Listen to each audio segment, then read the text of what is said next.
Múnich, Alemania, 1962. Hans Müller sube las escaleras del edificio donde ha trabajado como portero durante 15 años. A sus 45 años, todos los inquilinos lo conocen como un hombre educado, puntual y discreto. Habla poco de su pasado, solo menciona que lo perdió todo en la guerra. Los vecinos respetan su silencio. Después de todo, muchos alemanes prefieren no hablar de esos años oscuros. Lo que ninguno de ellos sabe es que Hans Müller no es su verdadero nombre, que antes de cargar maletas y repartir correo, portaba una metralleta MP-40, que sus manos, ahora suaves al saludar a los niños en el edificio, una vez empujaron a familias enteras a vagones de ganado destinados a campos de exterminio. Hans es en realidad Friedrich Kellner, un exsoldado de las SS que sirvió en el Einsatzgruppe C, los escuadrones de la muerte responsables del asesinato de más de 1 millón de civiles en Europa del Este. Entre 1941 y 1944 participó en ejecuciones masivas en Ucrania, Polonia y Bielorrusia. Presenció cómo separaban a niños de sus madres, disparó a hombres desarmados que cavaban sus propias tumbas, y después de la guerra simplemente desapareció. Esta historia no es única. Multiplíquela por miles y tendrá una idea de la magnitud de uno de los mayores fracasos de la justicia del siglo XX. Mientras el mundo celebraba el fin de la Segunda Guerra Mundial y juzgaba a los líderes nazis en Nuremberg, cientos de miles de soldados rasos que cometieron atrocidades atroces simplemente regresaron a casa, asumieron nuevas identidades y rehicieron sus vidas como si nada hubiera pasado. Las SS, Schutzstaffel, contaban con aproximadamente 900.000 miembros al final de la guerra. De ellos, unos 600. Z0 eran soldados de combate que participaban directamente en operaciones militares y de exterminio. Cuando llegaron los aliados, la mayoría se había desvanecido como el humo.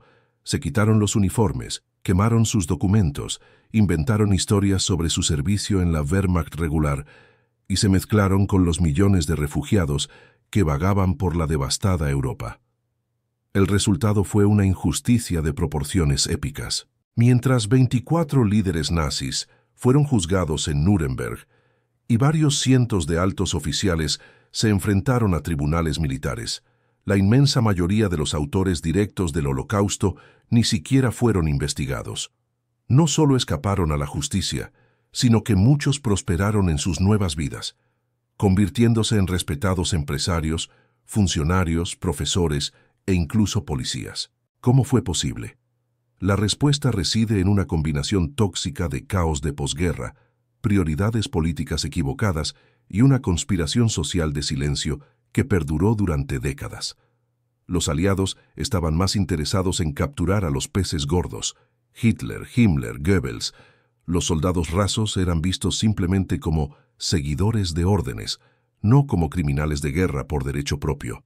Esta percepción era fundamentalmente errónea. Documentos descubiertos décadas después revelaron que muchos soldados de las SS no solo obedecían órdenes, sino que con frecuencia las sobrepasaban, cometiendo atrocidades por iniciativa propia. Competían para ver quién mataba más. Tomaban fotos como trofeos. Enviaban cartas a casa describiendo sus hazañas con orgullo. La historia de Friedrich Kellner, Hans Müller, se basa en casos reales documentados por historiadores. Representa a miles de hombres que lograron evadir la responsabilidad y vivieron durante décadas como ciudadanos respetables, guardando secretos inconfesables. Algunos incluso ayudaron a construir la nueva Alemania democrática, contribuyendo a la amarga ironía de un país reconstruido por las mismas manos que participaron en su destrucción moral. Si quieres entender cómo fue posible que asesinos en masa vivieran entre nosotros como vecinos comunes, suscríbete al canal y activa las notificaciones. Esta investigación te sorprenderá. Berlín, 29 de abril de 1945. En los búnkeres subterráneos de la Cancillería del Reich, oficiales de las SS queman montañas de documentos. El olor a papel carbonizado se mezcla con el hedor a muerte que se cierne sobre la capital alemana. Heinrich Himmler, el arquitecto de las SS, ya ha huido de la ciudad disfrazado. Adolf Hitler se suicidará al día siguiente. El Reich, que se suponía que duraría 1000 años, se derrumba tras solo 12. Para los soldados de las SS dispersos por la Europa ocupada, estos son los días más peligrosos de sus vidas. Saben exactamente lo que han hecho. A diferencia de los soldados regulares de la Wehrmacht, que podían afirmar que simplemente habían luchado por su país, los miembros de las SS participaron conscientemente en el aparato de exterminio nazi. No había forma de fingir inocencia. Las órdenes que circulan en los últimos días son claras: destruir todas las pruebas, eliminar a tantos testigos como sea posible, cambiar de identidad y desaparecer. Se trata de una operación de escape masivo cuidadosamente orquestada, no de un colapso caótico. Muchas unidades de las SS tenían planes de escape preparados con meses de antelación, sabiendo que la derrota era inevitable. El soldado Hans Weber, de la Tercera División SS Totenkopf, recibe sus últimas órdenes el 30 de abril. Su unidad ha pasado los últimos 3 años limpiando guetos en Europa del Este, un eufemismo para asesinato en masa. Weber ejecutó personalmente a cientos de civiles. Ahora, él y sus camaradas deben quemar todos los registros de la unidad, enterrar sus armas y uniformes e inventar historias sobre su servicio en unidades regulares del ejército. Weber destruye su carnet de identidad de las SS y todos los documentos con su nombre real. Toma los documentos de un soldado de la Wehrmacht, fallecido, y asume su identidad. En cuestión de horas, se transforma de Hans Weber, Unterscharführer de las SS, en Klaus Meller, un simple soldado de infantería. Es una metamorfosis que le salvará la vida y condenará a la justicia al fracaso. La operación de escape se lleva a cabo simultáneamente en cientos de lugares. En campos de concentración de toda Europa, los guardias de las SS huyen antes de la llegada de los aliados.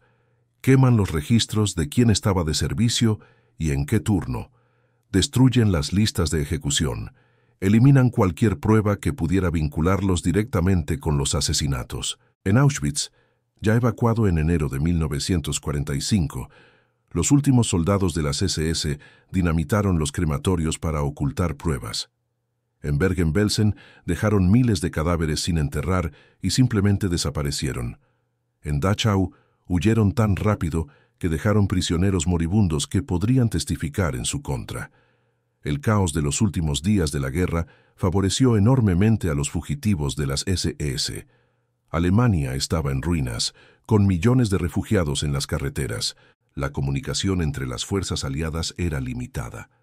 No existía un sistema centralizado para identificar a los criminales de guerra.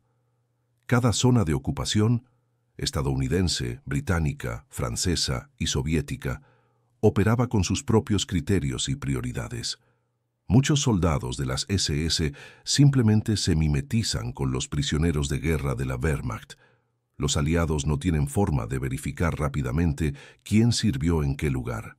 Los tatuajes de grupo sanguíneo que identificaban a los miembros de las SS se borran rápidamente con cuchillos o se queman con cigarrillos. Las cicatrices resultantes se explican como heridas de guerra. Otros asumen la identidad de refugiados civiles. Inventan historias sobre haber perdido toda su documentación en los bombardeos. Afirman haber trabajado en fábricas durante la guerra, sin haber servido nunca en el ejército.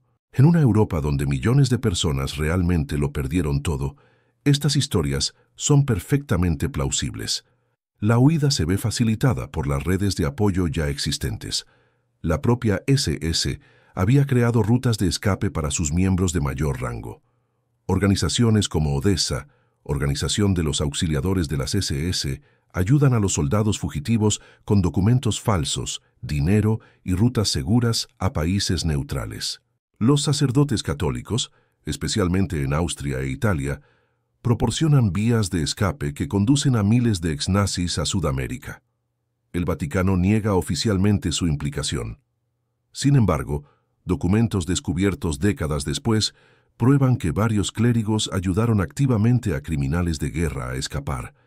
La transformación de los soldados de las SS en civiles comunes es casi instantánea. En mayo de 1945, Hans Weber Klaus Müller ya se encontraba en un campo de prisioneros de guerra estadounidense en Baviera, haciéndose pasar por un soldado raso. Cuenta una conmovedora historia sobre su reclutamiento forzoso, su inexperiencia en combate y su único deseo de volver a casa y trabajar en la granja familiar. Los interrogadores estadounidenses, abrumados por miles de prisioneros, solo hacen preguntas básicas. No hay tiempo ni recursos para investigaciones exhaustivas. Müller-Weber es clasificado como de bajo riesgo y liberado tras unos meses. Regresa a casa con un certificado de desnazificación que lo declara libre de actividad nazi significativa. Es una farsa monumental que se repite miles de veces. Mientras tanto, la verdadera evidencia de los crímenes se destruye sistemáticamente. Para cuando los investigadores aliados finalmente comienzan a buscar a criminales de guerra específicos, la pista ya se ha perdido. En 1945, Europa era un continente sumido en el caos absoluto. 50 millones de personas fueron desplazadas de sus hogares, refugiados, prisioneros de guerra liberados, trabajadores forzados, supervivientes de campos de concentración. En este océano humano de desplazados, era imposible rastrear a individuos específicos. Los soldados de las SS supieron explotar esta confusión con maestría. La operación de escape comenzó mucho antes del final de la guerra. Ya en 1944, cuando la derrota alemana era inevitable, los oficiales de las SS comenzaron a organizar rutas de escape. Crearon escondites con dinero, oro y documentos falsos. Establecieron contacto con simpatizantes en países neutrales. Elaboraron identidades alternativas basándose en personas fallecidas cuyos registros de defunción no habían sido procesados oficialmente. El soldado de las SS, Otto Brenner, ejemplifica el funcionamiento del sistema. Sirvió en el Einsatzgruppe B, responsable del exterminio de judíos en los países bálticos. Entre 1941 y 1944 participó en cientos de ejecuciones masivas. Cuando las fuerzas soviéticas se acercaban, su unidad recibía instrucciones detalladas sobre cómo desaparecer. Brenner fue primero a una casa de seguridad en Austria, donde recibió documentos de identidad falsos a nombre de Franz Huber, un granjero austriaco fallecido en 1943. Los documentos estaban impecables. Tenían los sellos y las firmas correctos, incluso el papel artificialmente envejecido. La red de falsificación de las SS era profesional y estaba muy bien organizada. Desde allí, viajó a Italia por rutas secretas de montaña. Roma se convirtió en un centro de operaciones para criminales de guerra fugitivos, protegidos por la extraterritorialidad del Vaticano. Varios monasterios ofrecieron refugio temporal, alegando motivos humanitarios. En realidad, muchos monjes creían que estaban salvando a soldados cristianos de la venganza bolchevique. El Colegio Santa María del Ánima, dirigido por el obispo alemán Alois Udall, era prácticamente un centro de refugiados para las SS. Udall, simpatizante nazi, organizó personalmente la huida de cientos de criminales de guerra. Les proporcionó documentos de la Cruz Roja Internacional, pasaportes argentinos y billetes de barco a Sudamérica. Brenner Huber permaneció 3 meses en un monasterio cerca de Roma. Durante este periodo, conoció detalles de la vida real de Franz Huber, dónde nació, los nombres de sus padres, su trayectoria laboral. Cuando finalmente se embarcó hacia Buenos Aires en 1947, se había transformado por completo en la identidad que asumió. La Argentina de Juan Perón recibió a estos refugiados con los brazos abiertos. Perón vio en los exnazis la oportunidad de adquirir conocimientos técnicos y científicos para modernizar el país. Su esposa, Eva Perón, supervisó personalmente un programa de inmigración que trajo a miles de exoficiales alemanes a Argentina. Pero no todos huyeron hasta ahora. Muchos soldados de las SS simplemente regresaron a sus lugares de origen y reanudaron sus vidas con normalidad. La Alemania de la posguerra quedó tan devastada que era fácil inventar historias sobre documentos perdidos en bombardeos. Las autoridades de ocupación desbordadas, carecían de recursos para investigar cada caso individual. Klaus Richter, ex soldado de las SS que participó en la masacre de Oradour-sur-Glane en Francia, regresó a su ciudad natal en Baviera en 1946. Afirmó haber servido como mecánico en la Luftwaffe y nunca haber visto un combate real. Sus vecinos le creyeron. Después de todo, era solo un chico de la zona que se había visto envuelto en la guerra. Richter consiguió trabajo en una fábrica de automóviles. Se casó con una maestra local en 1948. Tuvo 3 hijos que crecieron creyendo que su padre había sido un simple mecánico durante la guerra. Durante 40 años, fue un ciudadano modelo. Pagó sus impuestos, participó en actividades comunitarias y nunca tuvo problemas con la ley. La facilidad con la que estos hombres se reintegraron a la sociedad es inquietante.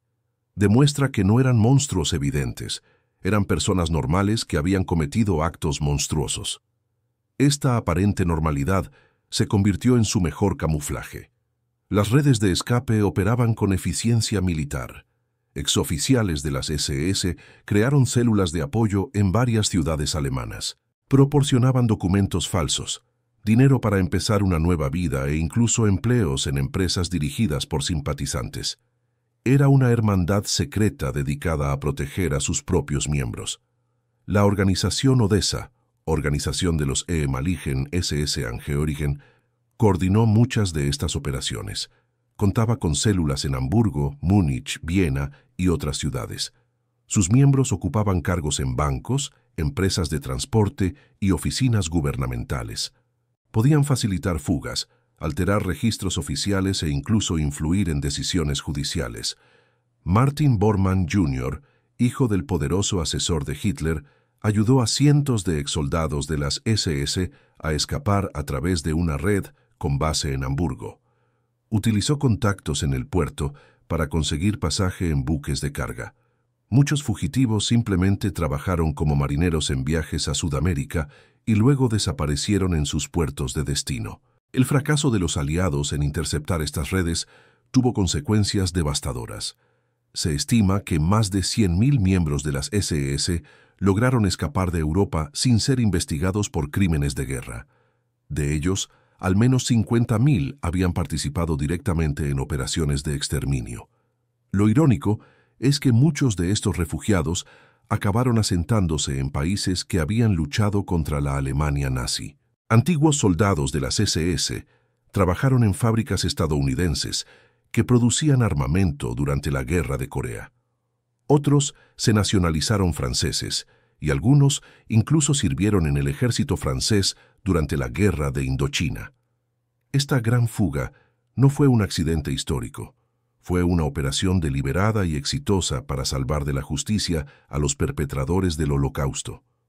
Décadas después, cuando algunos de estos hombres fueron finalmente descubiertos y juzgados, ya eran ancianos respetables con familias y comunidades amorosas que creían en su inocencia. ¿Te imaginas descubrir que tu querido abuelo fue un asesino en masa? Comentario. ¿Cómo debería una sociedad afrontar verdades tan perturbadoras sobre su pasado? Las estadísticas de justicia de posguerra para los soldados de las SS son devastadoras para cualquier concepto de rendición de cuentas. Prepárese para estadísticas que cambiarán su percepción sobre cómo abordamos los crímenes de guerra. Las SS, Schutzstaffel, contaban con aproximadamente 900.000 miembros al final de la guerra. De ellos, unos 600.000 eran soldados de combate o guardias que participaron directamente en operaciones militares y de exterminio. Cuando los aliados comenzaron a procesar a los criminales de guerra, solo lograron juzgar a 1.654 miembros de las SS entre 1945 y 1949. Hagamos los cálculos. 1.654 juicios de 600.000 participantes directos. Esto representa solo el 0,27% de los soldados de las SS que realmente participaron en crímenes de guerra. Más del 99% nunca fue juzgado. Pero las cifras se vuelven aún más impactantes al analizar las sentencias. De los 1.654 juzgados, 341 fueron ejecutados. 503 recibieron cadena perpetua. 810 recibieron condenas que oscilaron entre 1 y 20 años. ¿Parece duro? No cuando descubrimos lo que sucedió después. De las 503 cadenas perpetuas, solo 28 se cumplieron íntegramente. El resto fueron conmutadas o indultadas entre 1948 y 1958, cuando la Guerra Fría cambió las prioridades políticas de los aliados. Hans Krüger ejemplifica esta trayectoria. Soldado de la Primera División SS Leibstandarte, participó en masacres de civiles en Grecia y Yugoslavia. Fue capturado en 1946 y condenado a muerte por un tribunal militar británico. La pena fue conmutada por cadena perpetua en 1948. Fue liberado por buena conducta en 1954, tras cumplir solo 8 años. Krüger regresó a Alemania, donde consiguió trabajo en una compañía de seguros. Se casó en 1956 y tuvo 2 hijos. Durante 30 años fue una ciudadana ejemplar. Nunca más fue investigada. Murió en 1987, a los 73 años, rodeada de una familia que desconocía por completo su pasado. Los tribunales militares aliados operaban con criterios completamente inconsistentes. Crímenes idénticos recibían castigos radicalmente distintos según el lugar y el momento de su juicio. Un soldado que participó en la masacre de 500 civiles podía ser ejecutado por un tribunal estadounidense y absuelto por un tribunal francés. El Einsatzgruppe A, responsable del exterminio de 250.000 judíos en los países bálticos, contaba con aproximadamente 3.000 miembros. ¿Cuántos fueron juzgados? Solo 24. La unidad comandada por Franz Stahlecker asesinó a más personas que algunas divisiones enteras del ejército regular, pero el 99% de sus miembros nunca fueron investigados. El caso del Einsatzgruppe C es aún más repugnante. Esta unidad ejecutó a más de 400.000 civiles en Ucrania entre 1941 y 1943. Contaba con aproximadamente 4.500 miembros, entre soldados, conductores, comunicadores y administradores. Todos sabían exactamente cuál era su función. No había forma de alegar ignorancia. ¿Cuántos miembros del Einsatzgruppe C fueron juzgados? Exactamente 31. Esto significa que el 99,3% de los hombres que participaron directamente en el exterminio de 400.000 personas nunca enfrentaron consecuencias legales. La situación de las Waffen-SS es igualmente escandalosa. Estas eran las unidades militares de combate de las SS que participaron tanto en operaciones militares como en atrocidades contra la población civil. Contaban con aproximadamente 250 miembros activos durante la guerra. Divisiones enteras de las Waffen-SS cometieron masacres documentadas. La segunda división SS Das Reich ejecutó a 642 civiles en Oradour-sur-Glane, Francia. La primera división SS Leibstandarte masacró a prisioneros de guerra estadounidenses en Malmedy, Bélgica. La tercera división SS Totenkopf asesinó a cientos de soldados franceses rendidos en 1940. ¿Cuántos soldados de estas divisiones fueron juzgados por crímenes de guerra? En total, menos de 200. Considerando que la división Das Reich contaba con 20.000 hombres, la tasa de procesamiento fue inferior al 1%. Las matemáticas de la impunidad se vuelven aún más repugnantes cuando analizamos las Totenkopfverbände, las unidades de las SS responsables de los campos de concentración. Estas unidades contaban con aproximadamente 40.000 miembros que trabajaban directamente en los campos. Todos participaron, en mayor o menor medida, en el aparato de exterminio. ¿Cuántos guardias de campos de concentración fueron juzgados? Aproximadamente 300, entre 1945 y 1949. Es decir, solo el 0,75% de los hombres que dirigieron el sistema de campos nazis se enfrentaron a algún tipo de proceso judicial. Las cifras alemanas son aún más vergonzosas. Entre 1945 y 1992, los tribunales de Alemania Occidental investigaron a 172.294 personas por crímenes nazis.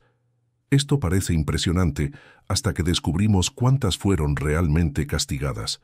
Solo 6. 656 personas fueron condenadas, una tasa de condenas del 3,8%.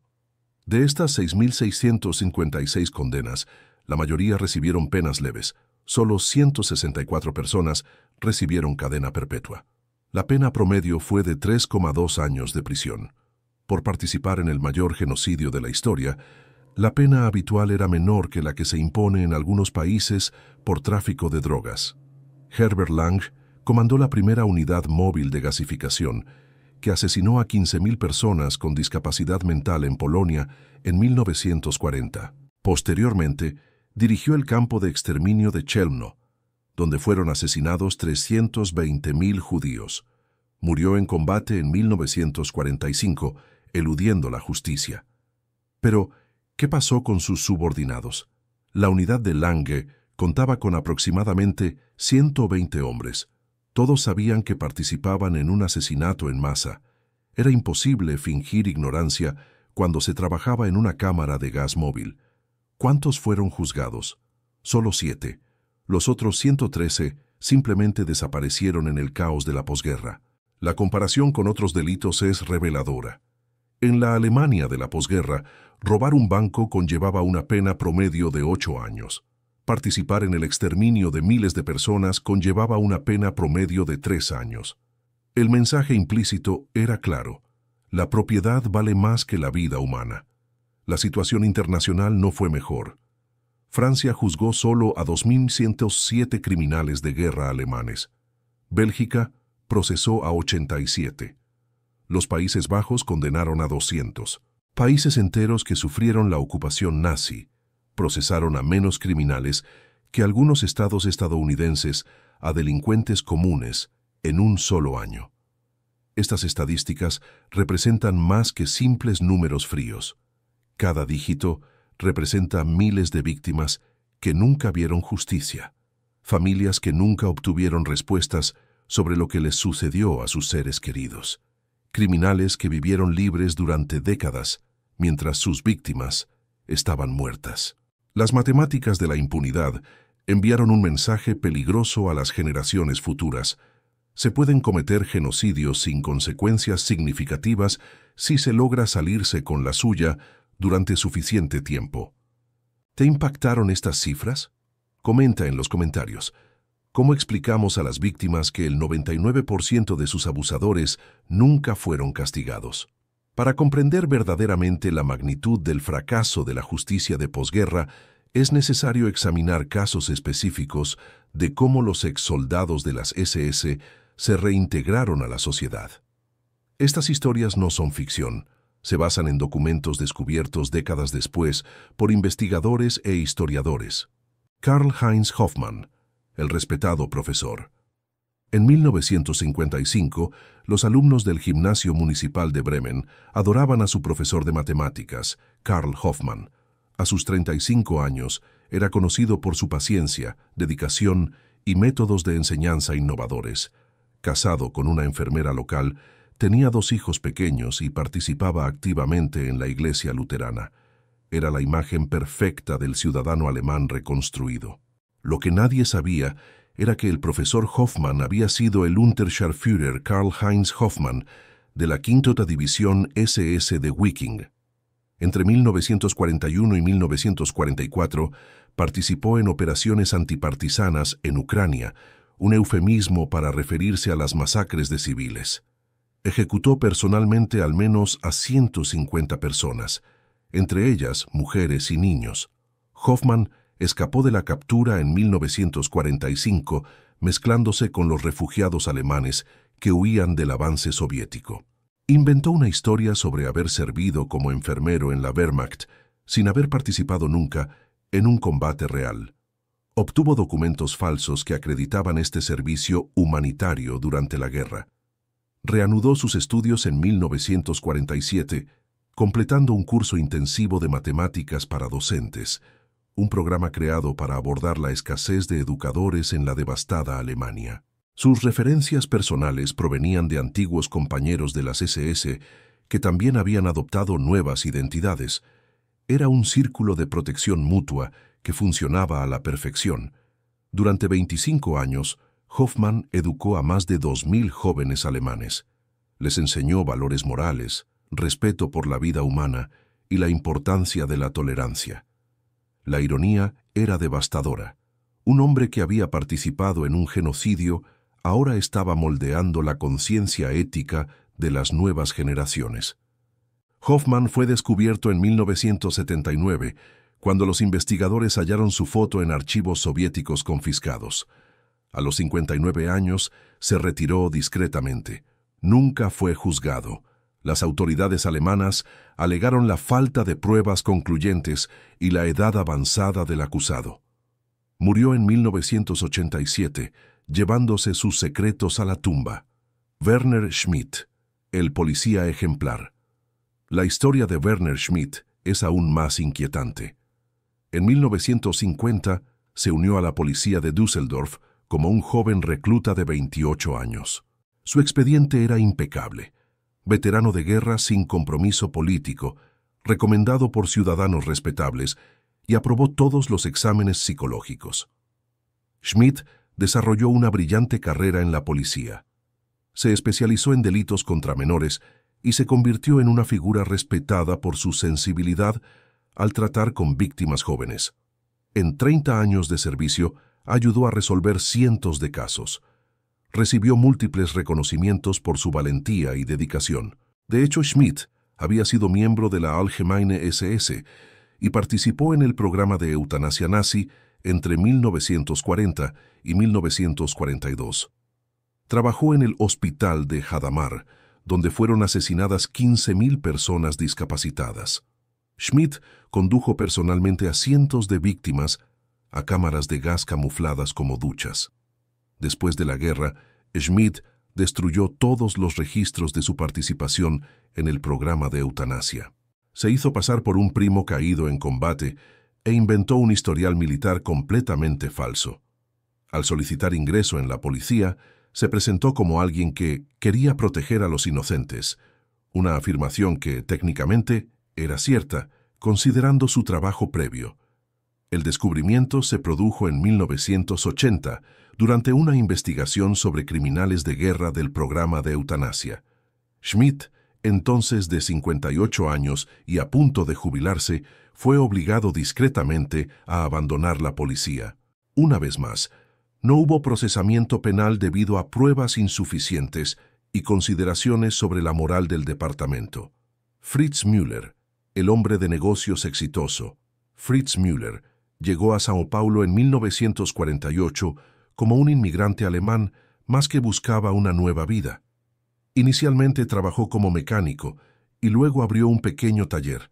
En 20 años había construido un imperio de concesionarios de automóviles. Era respetado en la comunidad alemana de Sao Paulo como un ejemplo de determinación y honestidad. Müller contribuyó generosamente a hospitales y orfanatos. Patrocinó equipos juveniles de fútbol. Sus 3 hijas asistieron a las mejores escuelas. Fue un pilar de la sociedad paulista, hasta que los investigadores descubrieron que Fritz Müller era en realidad Friedrich Müller, excomandante de pelotón del Einsatzgruppe D. Entre 1941 y 1943, Müller participó en el exterminio de judíos en Crimea y la región del Cáucaso. Dirigió ejecuciones masivas en las que murieron más de 5.000 personas. Sus propias cartas a casa, descubiertas en 1995, describían estas masacres con gran detalle. Müller escapó a Argentina en 1947 a través de las líneas de rata organizadas por el Vaticano. Desde Buenos Aires se mudó a Sao Paulo utilizando documentos brasileños falsificados. Durante 40 años, construyó una nueva vida basada completamente en una identidad falsa.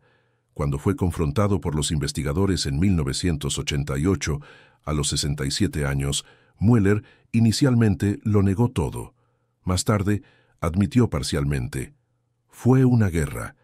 Todos hicimos cosas de las que no estamos orgullosos.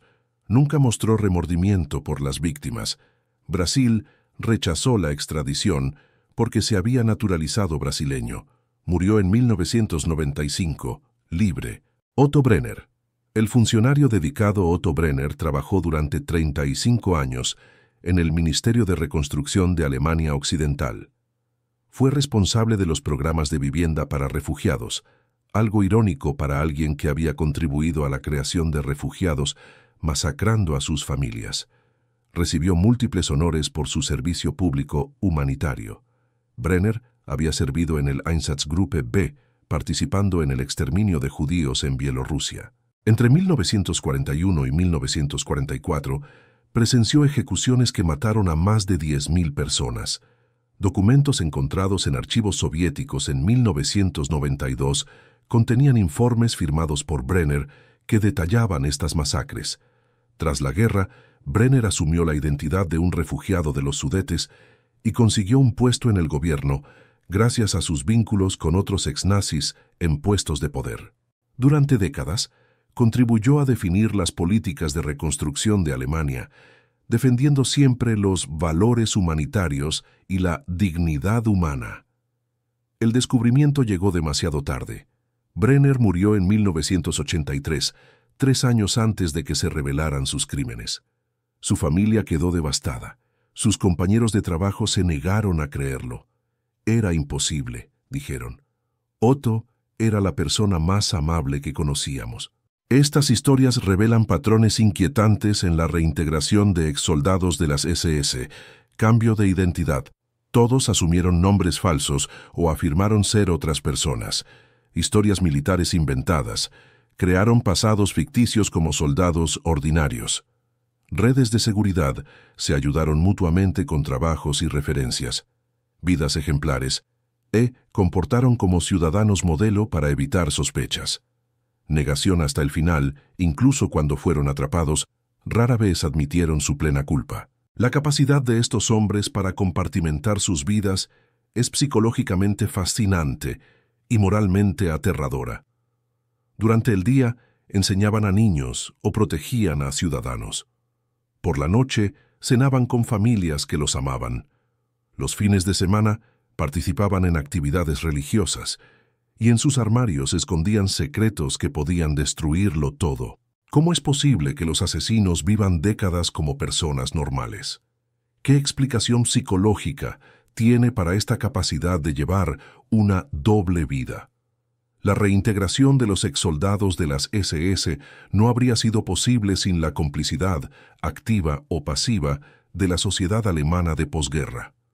Lo que surgió fue una conspiración de silencio que involucró a millones de personas. Una decisión colectiva de no plantear preguntas difíciles sobre el pasado. Imaginemos Alemania en 1945. Ciudades en ruinas, familias destrozadas, una economía en crisis. Alrededor de 18 millones de alemanes habían servido en las Fuerzas Armadas. Prácticamente todas las familias tenían a alguien que había participado en la guerra de alguna manera. En medio de este caos, preguntarse sobre quién hizo qué durante el régimen nazi no solo era incómodo, sino potencialmente peligroso para todos. Maria Hoffmann, un nombre ficticio basado en hechos reales, ejemplifica cómo funcionaba esta conspiración. En 1946, su esposo Karl regresó a casa tras 2 años de prisión aliada. Afirmaba haber servido como enfermero en la Wehrmacht y nunca haber participado en combate. María tenía sus sospechas. Las cartas de guerra que él enviaba mencionaban operaciones especiales en Europa del Este, pero decidió no preguntar. ¿Por qué? Porque hacer preguntas podría destruirlo todo. Si Karl fuera identificado como criminal de guerra, sería encarcelado de nuevo o ejecutado. Los niños crecerían sin padre, la familia perdería su fuente de ingresos. La propia María podría ser investigada por complicidad en la ocultación de un criminal. Así que María hizo lo que millones de alemanas hicieron. Fingió creer la historia de su marido. Cuando los vecinos le preguntaban sobre la guerra, repetía: Karl trabajaba de enfermero y salvó muchas vidas. Con el tiempo, ella misma empezó a creerse esta versión. Era más fácil que afrontar la verdad. Esta dinámica se repitió en comunidades enteras. En la pequeña ciudad de Dachau, por ejemplo, miles de residentes sabían exactamente lo que ocurría en el campo de concentración local durante la guerra. El olor de los crematorios era inconfundible. Constantemente llegaban trenes cargados de prisioneros. Pero después de 1945 se desarrolló una amnesia colectiva. Cuando los antiguos guardias del campo regresaron a Dachau, los vecinos los recibieron sin rechistar. Heinrich Weber, el antiguo Unterscharführer responsable de las ejecuciones en el campo, abrió una panadería en la ciudad en 1948.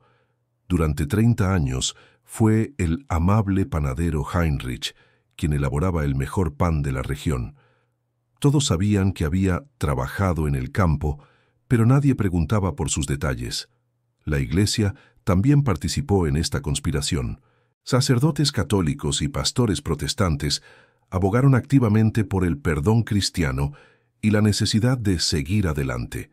Los sermones dominicales enfatizaban la importancia de olvidar el pasado y construir un futuro mejor.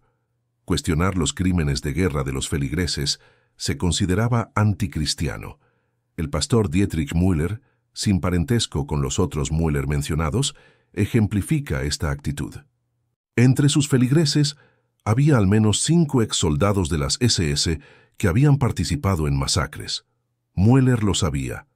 Algunos habían confesado durante la consejería pastoral, pero consideraba que su función era proporcionar absolución y una nueva oportunidad, no entregar a los criminales ante la justicia. Las escuelas participaron activamente en el silencio. Los profesores que cuestionaban demasiado el pasado eran trasladados o despedidos discretamente. El currículo oficial minimizaba los crímenes nazis, centrándose en lecciones sobre los peligros de la guerra en general. Se disuadía a los estudiantes de preguntar sobre lo que hicieron sus padres entre 1933 y 1945. Walter Klein, profesor de historia en Stuttgart, intentó impartir clases sobre los campos de concentración en 1952. Los padres se quejaron al director: «Nuestros hijos no necesitan aprender estas mentiras aliadas». Klein se vio obligado a modificar sus clases, centrándose únicamente en los aspectos militares de la guerra. Años después, se descubrió que varios de los padres quejosos eran exmiembros de las SS. El sistema económico reforzó el silencio. Muchos exsoldados de las SS encontraron trabajo a través de redes de veteranos. Los empresarios que se habían beneficiado del trabajo esclavo durante la guerra contrataron preferentemente a exnazis, a sabiendas de que guardarían silencio sobre el pasado de la empresa a cambio de protección. La fábrica Krupp, que había utilizado mano de obra esclava de 100.000 prisioneros, empleó a cientos de exsoldados de las SS después de la guerra. Era un acuerdo implícito.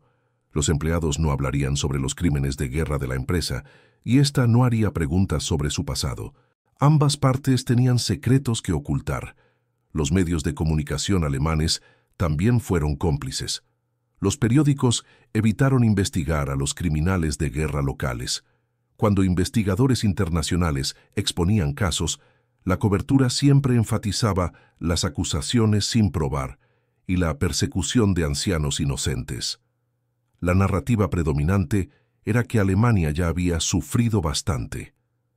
Hans Müller, editor del periódico local de Bremen, sabía que al menos 12 residentes locales eran exoficiales de las SS. Algunos incluso se jactaban discretamente de sus hazañas durante las borracheras, pero Müller nunca publicó ni una palabra al respecto. Sería destructivo para la comunidad, justificó.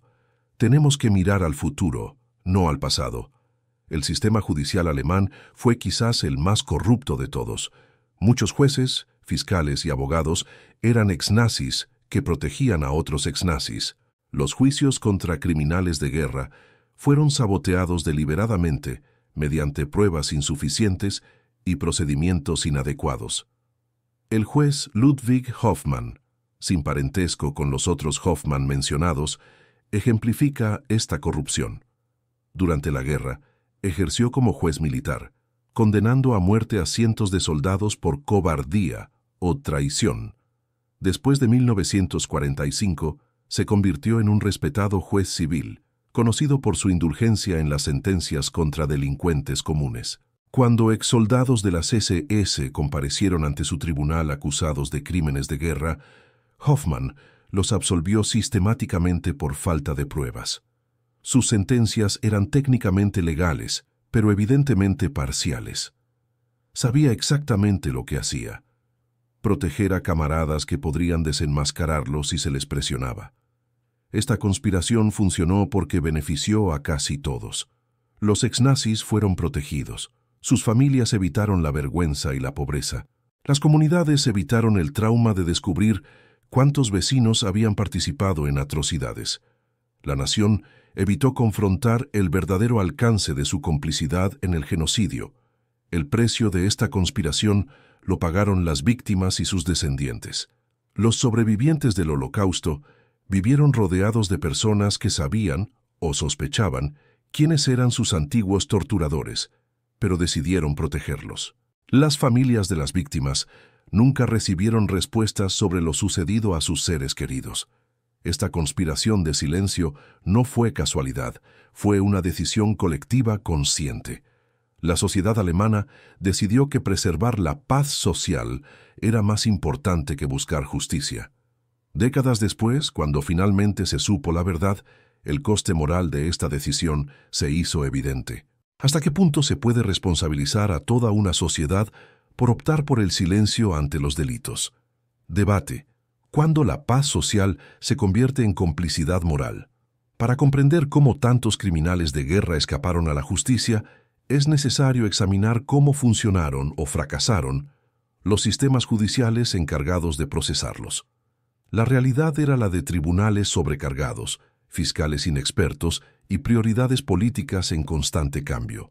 El Tribunal Militar Internacional de Nuremberg juzgó solo a 24 líderes nazis.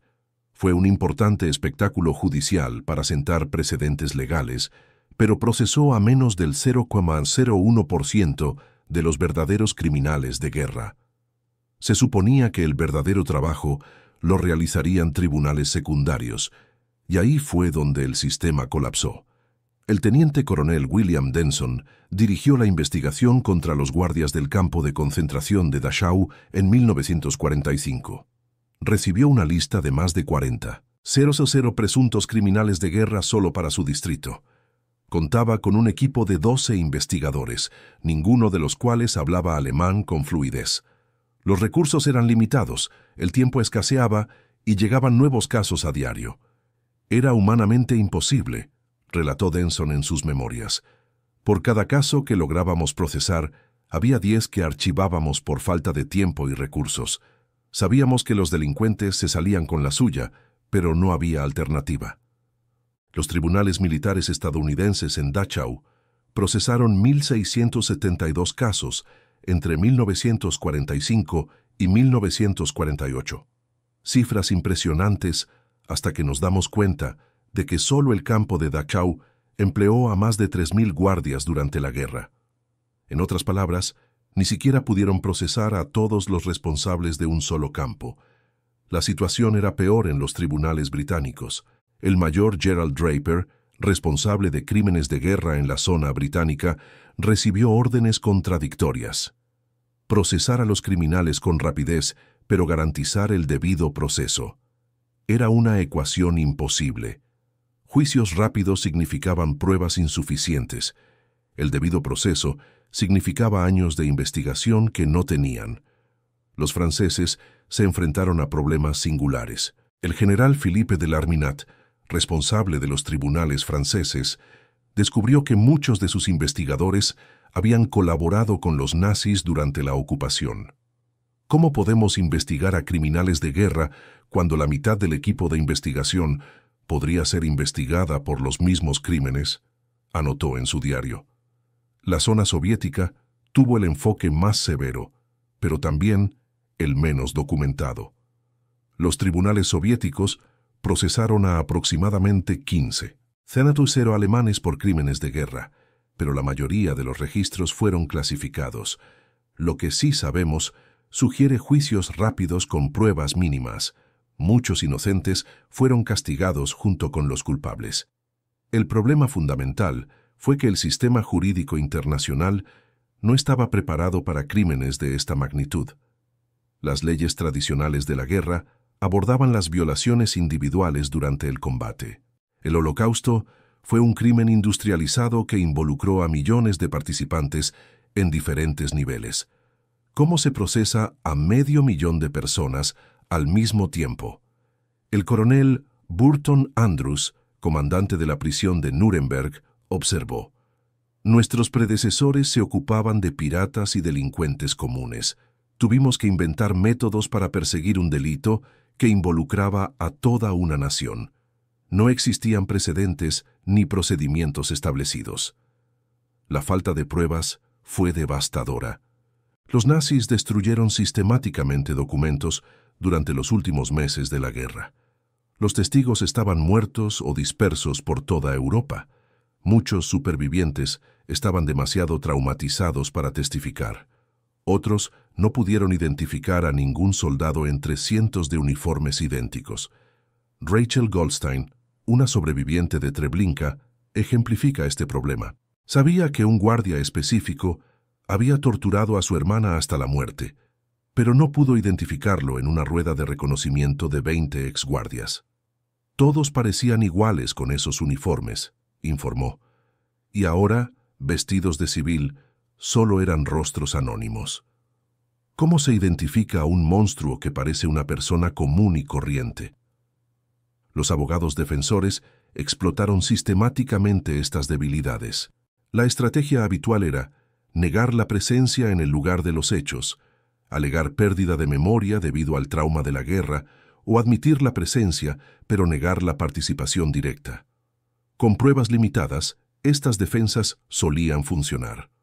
Otto Senkner, el abogado que defendió a 47 exsoldados de las SS, desarrolló una estrategia específica. «Mis clientes eran jóvenes soldados que cumplían órdenes. Eran víctimas del sistema como cualquier otra persona. Si los líderes que daban las órdenes recibían cadena perpetua, ¿por qué debían ser ejecutados los soldados que simplemente obedecían?» Este argumento tuvo un éxito devastador. Los tribunales comenzaron a diferenciar entre líderes criminales y seguidores inocentes. La línea era arbitraria y se modificaba constantemente para beneficiar a los acusados. El giro político de la Guerra Fría devastó el sistema judicial. En 1948, la prioridad aliada pasó de la desnazificación a la reconstrucción democrática. Alemania Occidental se convirtió en un aliado contra la Unión Soviética. Procesar a los alemanes por crímenes de guerra comenzó a considerarse contraproducente. En 1949, el secretario de Estado estadounidense Dean Acheson declaró: «Nuestra prioridad es construir una Alemania fuerte y democrática. Seguir persiguiendo el pasado nazi podría debilitar a nuestro aliado más importante en Europa». En efecto, esto puso fin a la mayoría de los juicios. John McCloy, alto comisionado estadounidense en Alemania, conmutó decenas de sentencias de muerte y liberó a cientos de criminales de guerra en aras de la reconciliación. Su decisión de 1951 liberó a más exnazis que todos los intentos de fuga juntos. Los tribunales alemanes que asumieron la responsabilidad después de 1955 se enfrentaron a problemas aún mayores. Muchos jueces, fiscales e investigadores eran exnazis. ¿Cómo se podían investigar crímenes de guerra cuando el propio sistema judicial estaba en peligro? Fritz Bauer, fiscal de Frankfurt y superviviente judío, descubrió que el 60% de los fiscales de su estado eran exmiembros del partido nazi. ¿Cómo puedo investigar los crímenes nazis si mi propio personal participó en ellos?, escribió en una carta privada. Bauer intentó importar investigadores de otros países, pero se topó con resistencia política. La soberanía alemana exige que los alemanes juzguen a los alemanes, argumentaban los políticos. El resultado fue que criminales de guerra juzgaron a otros criminales de guerra, con resultados predecibles. La escasa documentación creó un patrón legal perverso. Cuanto más grave era el delito, más difícil era probarlo. Los soldados que mataban a una persona podían ser identificados por testigos específicos, pero los comandantes responsables de miles de muertes estaban protegidos por la propia magnitud de sus crímenes. Esta reversión de la justicia significó que muchos delincuentes menores fueron castigados, mientras que los grandes delincuentes escaparon. Un soldado que mató a un prisionero recibió una condena de 10 años de prisión. Su comandante, quien ordenó el exterminio de 10.000 personas, fue absuelto por falta de pruebas concretas. El caso del Oberführer Hans Krüger ilustra a la perfección esta perversión. Krüger comandó operaciones que mataron a 50.000 civiles en Polonia. Sin embargo, debido a que las órdenes eran verbales y las pruebas fragmentarias, fue clasificado como administrador civil y liberado tras 18 meses de prisión. Mientras tanto, su subordinado Wilhelm Klein, quien ejecutó personalmente a 12 personas, fue identificado por los sobrevivientes y fusilado. Klein era objetivamente menos culpable que Krüger, pero fue castigado con mayor severidad porque su crimen pudo probarse. ¿Cómo puede un sistema judicial gestionar adecuadamente los delitos de magnitud industrial? Debate: ¿existen delitos demasiado graves para ser procesados? El descubrimiento tardío de la verdad sobre los exsoldados de las SS creó traumas familiares que se extendieron por generaciones. Los hijos crecieron admirando a sus padres criminales de guerra. Los nietos adoraban a sus abuelos que habían participado en el genocidio. Cuando se supo la verdad, familias enteras quedaron devastadas por revelaciones imposibles de procesar. Klaus Weber, nombre ficticio basado en hechos reales, creció creyendo que su padre, Hans, era un héroe de guerra. Hans hablaba de defender la patria y sacrificarse por la familia. Mostraba con orgullo sus condecoraciones militares. Klaus, nacido en 1948, creció admirando a su padre como un modelo de honor y patriotismo. En 1979, cuando Klaus tenía 31 años, los investigadores llamaron a su puerta. Se había descubierto que Hans Weber había servido en el Einsatzgruppe D y participado en la masacre de 3.000 judíos en Simferópol, Crimea. Entre las condecoraciones que Klaus admiraba, se encontraba una medalla por servicios especiales en el Este, un eufemismo para el exterminio. «Mi mundo se derrumbó», relató Klaus años después. El hombre que me enseñó valores morales, que me castigaba cuando mentía, que me decía que siempre protegiera a los inocentes, este hombre había asesinado niños. ¿Cómo podía reconciliar eso? ¿Cómo podía una persona ser dos seres humanos completamente opuestos? Klaus confrontó a su padre, que entonces tenía 65 años. Hans inicialmente lo negó todo, pero luego admitió parcialmente. «Fue una guerra, hijo. No entiendes lo que pasamos. Hicimos lo necesario para sobrevivir». Nunca mostró remordimiento por las víctimas, solo lamentó que Klaus se hubiera enterado. La revelación destruyó a la familia Weber. Klaus se divorció de su esposa, quien no podía aceptar estar manchada por vínculos con crímenes de guerra. Sus dos hijos, entonces adolescentes, cambiaron sus apellidos y cortaron contacto con su abuelo. Klaus sufrió una depresión severa e intentó suicidarse 2 veces. «Sentí como si me corriera sangre por las venas», explicó Klaus. «Racionalmente sé que no soy responsable de los crímenes de mi padre, pero emocionalmente me sentía culpable por amarlo, por estar orgulloso de él, por haber construido mi identidad sobre una mentira». La historia se repitió miles de veces en Alemania durante las décadas de 1970 y 1980. Investigaciones posteriores expusieron verdades familiares devastadoras. Los niños descubrieron que padres respetables eran asesinos. Los nietos descubrieron que abuelos bondadosos habían torturado a personas. María Hoffmann, nombre ficticio, descubrió la verdad sobre su marido en 1983, tras 35 años de matrimonio. Friedrich Hoffmann había sido Rotenführer de las SS y había participado en el programa de eutanasia que mató a 70.000 personas con discapacidad. María siempre supo que algo andaba mal. Friedrich sufría pesadillas constantes y se negaba a ir a los hospitales. Gritaba mientras dormía, recordó María. Hablaba de niños especiales y procedimientos necesarios. Pensé que eran traumas normales de guerra. Nunca imaginé que eran recuerdos de asesinatos que había cometido. Cuando se supo la verdad, María se enfrentó a una decisión imposible: denunciar a su esposo o protegerlo. Optó por quedarse a su lado, pero esa decisión destruyó la relación con sus hijos y nietos. Me veían como cómplice, dijo. Quizás tenían razón. Viví 35 años con un asesino y elegí seguir viviendo con él. Los niños sufrieron traumas singulares.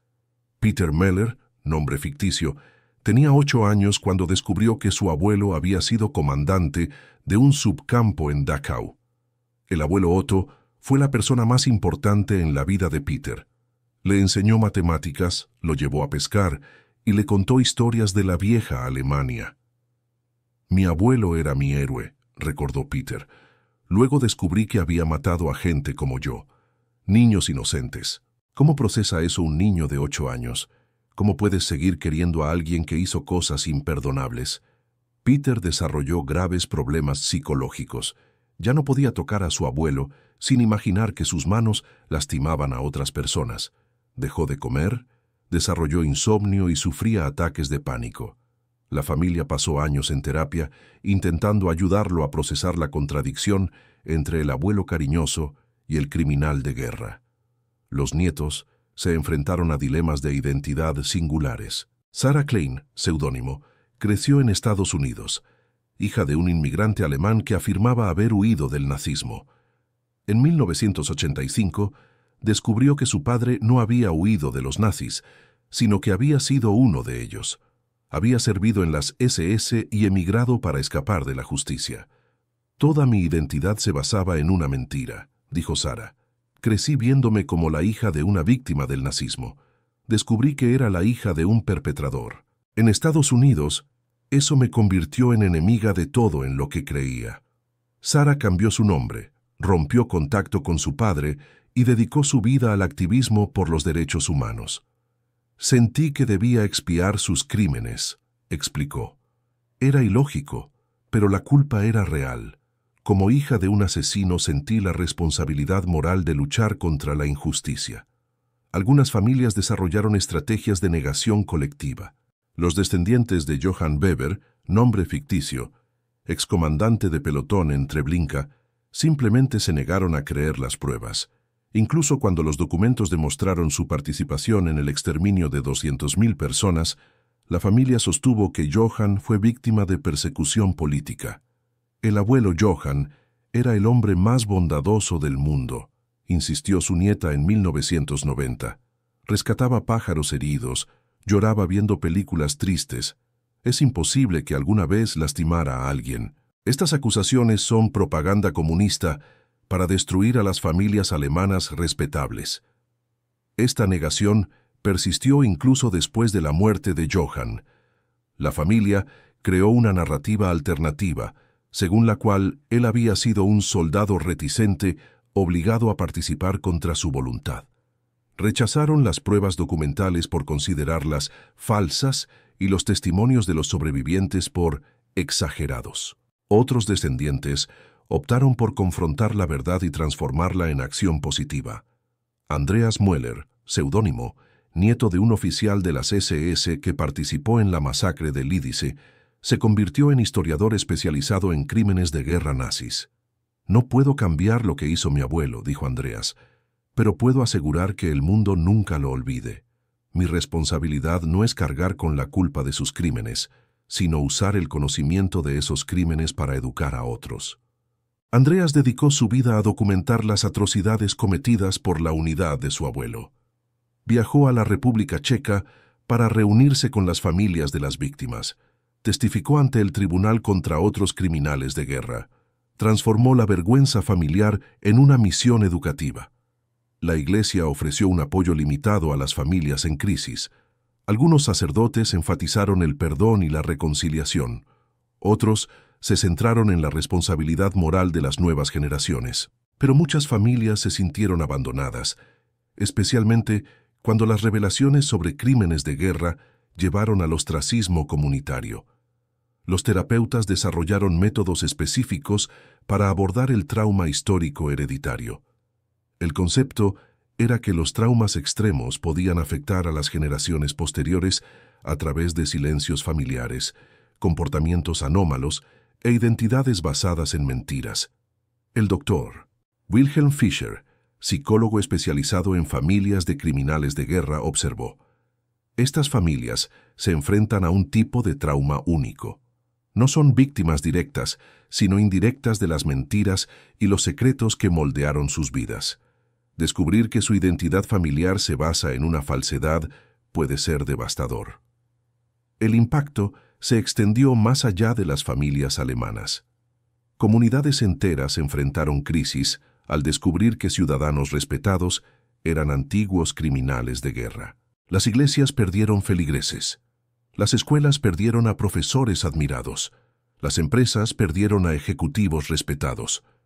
En la ciudad de Rostock, el descubrimiento de que 6 empresarios locales eran exsoldados de las SS generó una crisis comunitaria. Estos hombres habían financiado hospitales, escuelas y orfanatos. Sus contribuciones habían ayudado a reconstruir la ciudad. Ahora la comunidad se enfrentaba a un dilema moral: ¿rechazar el legado positivo debido a los crímenes del pasado? ¿Cómo deben afrontar las familias los devastadores descubrimientos sobre sus antepasados? Analicen. ¿Hasta qué punto las generaciones posteriores tienen responsabilidad moral por los crímenes de sus predecesores? A principios del siglo XXI, la mayoría de los exsoldados de las SS supervivientes tenían más de 75 años. Muchos sufrían demencia, estaban en sillas de ruedas o requerían atención médica constante. Para la sociedad en general, procesar a nonagenarios por crímenes cometidos 60 años antes parecía un ejercicio inútil. Pero para los supervivientes del Holocausto y los cazadores de nazis, la edad no era excusa para evadir la justicia. El cambio decisivo llegó en 2009 con el caso de John Demjanjuk. Este ucraniano estadounidense de 89 años fue extraditado de Estados Unidos a Alemania, acusado de complicidad en la muerte de 28.060 judíos en el campo de exterminio de Sobibor. El caso sentó un precedente legal revolucionario. Ya no era necesario probar delitos específicos. Bastaba con demostrar que alguien había trabajado en un campo de exterminio. La participación consciente en el aparato de exterminio constituye complicidad en asesinato, declaró el tribunal alemán. Todas las personas que trabajaron en estos campos sabían exactamente cuál era el propósito de la operación. No había empleados inocentes en un campo de exterminio. Esta nueva doctrina legal allanó el camino para una última oleada de procesos judiciales. La Unidad de Investigación de Crímenes de Guerra nazi, dirigida por Kurt Schremm, lanzó una operación urgente para localizar a los últimos sospechosos supervivientes. Oskar Gröning, conocido como el contador de Auschwitz, se convirtió en el caso más famoso de esta nueva etapa.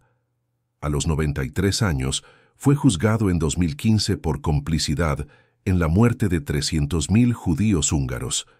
El caso atrajo la atención mundial porque Gröning rompió décadas de silencio al hablar públicamente sobre su experiencia en Auschwitz. Durante el juicio, Gröning hizo una declaración que conmocionó a los observadores. «Pido perdón. Lamento profundamente todo lo ocurrido. Moralmente, me siento culpable». Era la primera vez en décadas que un exmiembro de las SS mostraba un arrepentimiento público genuino. Pero su confesión vino acompañada de justificaciones que revelaban la mentalidad que permitió el Holocausto. Yo era solo un pequeño engranaje de una enorme máquina. Individualmente no podíamos cambiar nada. Si nos negábamos a obedecer, otros ocuparían nuestro lugar. Hedy Baum, una sobreviviente de Auschwitz que testificó contra Gröning, respondió: «Tenían opciones, siempre hay opciones. Eligieron participar, eligieron quedarse, eligieron ser cómplices, y luego eligieron permanecer en silencio durante 70 años mientras cargábamos con el trauma». El juicio a Gröning reveló las complejidades morales de los juicios en fase avanzada. Por un lado, envió un mensaje claro de que los crímenes de lesa humanidad no prescriben. Por otro, planteó dudas sobre la utilidad de juzgar a nonagenarios seniles por delitos antiguos. Friedrich Karl Berger representó otro tipo de caso en etapa avanzada.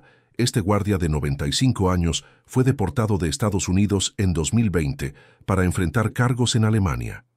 Había vivido 75 años como ciudadano estadounidense respetable antes de ser identificado mediante registros digitalizados. Berger había trabajado en el campo de concentración de Neuengamme, donde murieron 43.000 prisioneros. Durante décadas afirmó haber sido simplemente un guardia de perímetro que nunca lastimó a nadie. Pero documentos revelaron su participación en marchas de la muerte donde cientos de prisioneros fueron ejecutados. Era joven, solo cumplía órdenes, repetía Berger durante los interrogatorios. A sus 95 años, seguía usando las mismas justificaciones que los exnazis habían usado durante décadas. La edad había cambiado, pero la mentalidad seguía siendo la misma. El caso más controvertido fue el de Jakiw Palish, un guardia ucraniano de 95 años, deportado de Estados Unidos a Alemania en 2018. Palish ocultó su pasado durante 60 años, alegando ser víctima de la persecución soviética. Se descubrió que había participado en el exterminio de 6.000 judíos en el campo de concentración de Trauniki. Palish falleció pocos meses después de su deportación, antes de que pudiera ser juzgado. Los críticos argumentaron que el juicio fue cruel e innecesario, torturar a un moribundo por viejos crímenes. Los defensores respondieron que justicia demorada es justicia denegada. Las víctimas merecen reconocimiento incluso décadas después. Los juicios tardíos se enfrentaron a desafíos únicos. Las pruebas se habían deteriorado, los testigos habían fallecido y los recuerdos eran cuestionables. Los abogados defensores explotaron sistemáticamente estas debilidades, argumentando que los juicios justos eran imposibles después de tanto tiempo. Pero la tecnología moderna ha ofrecido herramientas sin precedentes. Las bases de datos digitalizadas han hecho posible el cruce de información que antes era inaccesible.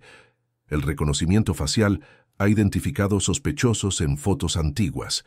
El análisis de ADN ha confirmado identidades controvertidas. El archivo de Badar Olsen, el mayor archivo del mundo sobre la persecución nazi, ha digitalizado 30 millones de documentos. Esta digitalización ha revelado conexiones que los investigadores analógicos nunca pudieron establecer. Nombres que habían pasado desapercibidos durante décadas se vincularon repentinamente a crímenes específicos. La iniciativa Operación Última Oportunidad, liderada por el cazador de nazis Efraim Zurov, utilizó estas tecnologías para identificar a cientos de sospechosos aún con vida. Cada día que pasa, perdemos testigos y pruebas, explicó Zurov. Pero también desarrollamos mejores herramientas de investigación. Es una carrera contrarreloj. Zurov identificó a aproximadamente 8.000 posibles sospechosos en 2010. De ellos, unos 300 estaban vivos y en plenas facultades mentales para ser juzgados. La mayoría vivía en Europa del Este, Estados Unidos, Canadá y Sudamérica.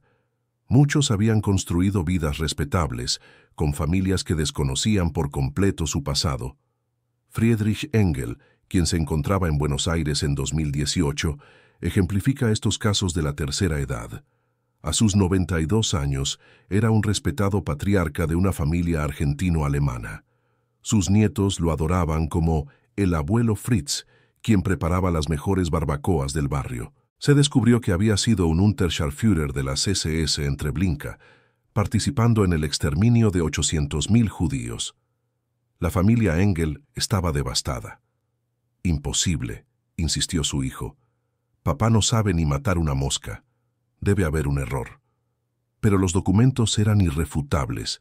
Fotos, registros de servicio, incluso cartas que Engel había enviado a casa describiendo trabajos especiales en el este. Engel falleció en 2019, antes de que pudiera ser extraditado. En su lecho de muerte, finalmente confesó a su familia: «Hice cosas terribles de joven. Intenté olvidar, rehacer mi vida, pero los muertos nunca nos dejan en paz». Los juicios tardíos también revelaron cuántos países habían protegido a criminales de guerra durante la Guerra Fría. Estados Unidos mantuvo al menos a 1000 ex-nazis en la nómina de la CIA entre 1945 y 1990. Muchos recibieron la ciudadanía estadounidense como recompensa por sus servicios de espionaje. Canadá admitió haber aceptado a aproximadamente 2000 criminales de guerra como inmigrantes entre 1945 y 1985. Australia reconoció que al menos 800 ex-nazis entraron al país con documentación falsa. Brasil estimó que 5000 exmiembros de las SS vivían en el país, la mayoría de los cuales nunca fueron investigados. Estas revelaciones generaron crisis diplomáticas. Las familias de las víctimas demandaron a los gobiernos por complicidad en la protección de asesinos. Organizaciones judías exigieron disculpas oficiales y reparaciones. Algunos países establecieron comisiones de la verdad para examinar su propia complicidad, pero el tiempo se agotaba. En 2020 se estimaba que menos de 100 exsoldados de las SS seguían vivos y en plenas facultades mentales. La mayoría tenía más de 95 años. Incluso si todos fueran identificados y procesados, sería cuestión de años antes de que la muerte natural cerrara definitivamente este capítulo de la historia. El legado de los procesos tardíos fue complejo. Legalmente, sentaron precedentes importantes en materia de crímenes de lesa humanidad. Moralmente, transmitieron el mensaje de que la edad no protege a los delincuentes. En la práctica, resultaron en pocas condenas debido a limitaciones obvias. Pero quizás el verdadero valor fue educativo. Cada juicio expuso nuevos detalles sobre cómo la gente común se volvió cómplice del genocidio. Cada caso obligó a las sociedades a confrontar sus propias historias de complicidad y silencio. La historia que hoy contamos sobre los exsoldados de las SS ha revelado solo una fracción de los secretos que emergieron tras la caída del Reich. Experimentos científicos extraños, sociedades secretas, tecnologías ocultas, tesoros saqueados e incluso bases secretas en la Antártida. Los nazis dejaron tras de sí misterios que aún intrigan a los investigadores 80 años después. Muchos de estos secretos fueron ocultados deliberadamente por los propios aliados, por razones que te impactarán. Si te fascinó la capacidad nazi para ocultar crímenes y reconstruir vidas, prepárate para descubrir los secretos más extraños e inquietantes que surgieron de las cenizas del Tercer Reich. Haz clic en el video que se está reproduciendo en pantalla.